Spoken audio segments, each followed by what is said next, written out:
നമ്മൾ എപ്പോഴും നമുക്ക് ഗുണം കിട്ടുന്നവരുടെ കൂടെയാണ് കൂടേണ്ടത്. ഇപ്പൊ ഈ പണ്ഡിതന്മാരെ നോക്കൂ നിങ്ങൾ, ഈ മഹാനായ ശൈഖുനെ അടുത്ത് ചെന്ന് നോക്കൂ നിങ്ങൾ. ജപ്പാരപ്പുഴ പോയിട്ട് അദ്ദേഹത്തോട് 5 മിനിറ്റ് സംസാരിച്ചു നോക്കൂ.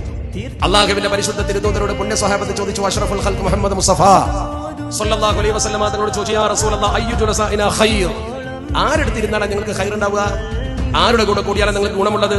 അള്ളാഹുവിന്റെ റസൂൽ പറഞ്ഞു കൊടുത്ത ലക്ഷണം മൻ ദക്കറകുമുല്ലാഹ റുഅയതുഹു, ഒരു വ്യക്തിയെ നിങ്ങൾ കാണുമ്പോൾ നിങ്ങൾക്ക് അള്ളാഹുവിനെ ഓർമ്മിപ്പിക്കുന്ന അവസ്ഥ ഉണ്ടാകുന്നു. അവരുടെ ചെന്നാൽ ദിക്ർ, സ്വലാത്ത്, നല്ല ഉപദേശം, അള്ളാഹിനെ ഓർമ്മ വരും. അങ്ങനത്തെ മനുഷ്യന്മാരെ മുഖത്ത് നോക്കുമ്പോൾ തന്നെ പടച്ചറബിന് ഓർമ്മ വരും. ഓർമ്മ വരുന്നുണ്ടോ നിങ്ങൾ നോക്ക്. വസാദ ഫീ ഇൽമികും മന്ദിഖുഹു, അവരെന്തൊരു വാക്ക് പറഞ്ഞാൽ നമ്മുടെ ഇൽമ വർദ്ധിക്കും. അവരെ വാക്കിൽ നിന്നൊരു ഇൽമ നമുക്ക് വർധന വരും. വദക്കറകും ഫിൽ ആഖിറതി അമലുഹു, അവർ ചെയ്യുന്ന പ്രവർത്തനം കണ്ടാൽ നമുക്ക് ആഖിറത്ത് ഓർമ്മ വരും. ഒരേ ഇങ്ങനെ ഈ 3 കാര്യങ്ങൾ നിങ്ങൾ ഒരാളിൽ നിന്ന് ലഭ്യമായി കാണുന്നുവോ, അയാൾ അള്ളാഹു അംഗീകരിച്ച മഹാനാണ്, അയാളാണ് ശരിയായ ആലിം. ആ ആലിമിനെ ശരിക്കും നമ്മൾ കണ്ടുപിടിച്ചാൽ അങ്ങനത്തെ ഒരു മനുഷ്യൻ മതി. ഇതുപോലത്തെ മൈക്ക് കെട്ടി 1000 പ്രസംഗം നടത്തി